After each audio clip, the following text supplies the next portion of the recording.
गरीब होना गुनाह है क्या? यह कहानी आपको अंदर तक हिला देगी।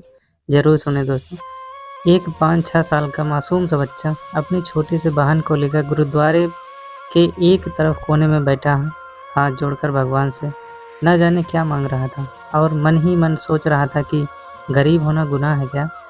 कपड़े में मैल लगा हुआ था मगर निहायत साफ उसके नन्हे नन्हे से गाल आंसुओं से भीग चुके थे।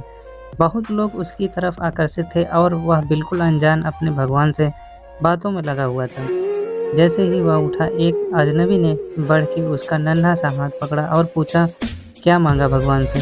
उसने कहा, मेरे पापा मर गए हैं, उनके लिए स्वर्ग मांगा। मेरी माँ रोती रहती है, उनके लिए सब्र मांगा। और मेरी बहन माँ से कपड़े सामान मांगती है, उसके लिए पैसे मांगे। तुम स्कूल जाते हो? अजनबी का सवाल स्वाभाविक सा सवाल था। हाँ जाता हूँ, उसने कहा। किस क्लास में पढ़ते हो? अजनबी ने पूछा। नहीं अंकल, पढ़ने नहीं जाता, माँ चने बना देती है, वह स्कूल के बच्चों को बेचता हूँ। बहुत सारे बच्चे मुझसे चने खरीदते हैं, हमारा यही काम धंधा है। बच्चे का एक एक शब्द मेरी रूह में उतर रहा था। तुम्हारा कोई रिश्तेदार? ना चाहते हुए भी अजनबी बच्चे से पूछ बैठा। पता नहीं, माँ कहती है गरीब का कोई रिश्तेदार नहीं होता। माँ झूठ नहीं बोलती, पर अंकल मुझे लगता है मेरी माँ कभी कभी झूठ बोलती है। जब हम खाना खाते हैं हमें देखती रहती है। जब कहता हूँ माँ तुम भी खाओ तो कहती है मैंने खा लिया था।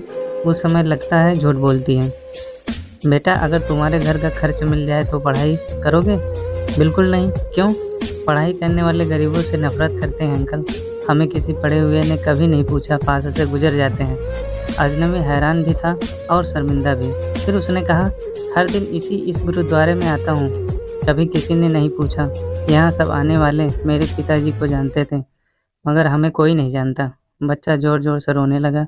अंकल, जब बाप मर जाता है तो सब अजनबी क्यों हो जाते हैं? उनके पास इसका कोई जवाब नहीं था, क्योंकि मुझे उस समय तक यह एहसास कराने वाला वह छोटा सा बालक था जिसने मुझे अंदर तक झकझोर दिया था। और मेरे मन में केवल एक ही प्रश्न बार बार उठ रहा था कि सच में गरीब होना गुनाह है क्या? आज एक मासूम ने मुझे जीवन का बहुत बड़ा सबक दे दिया था।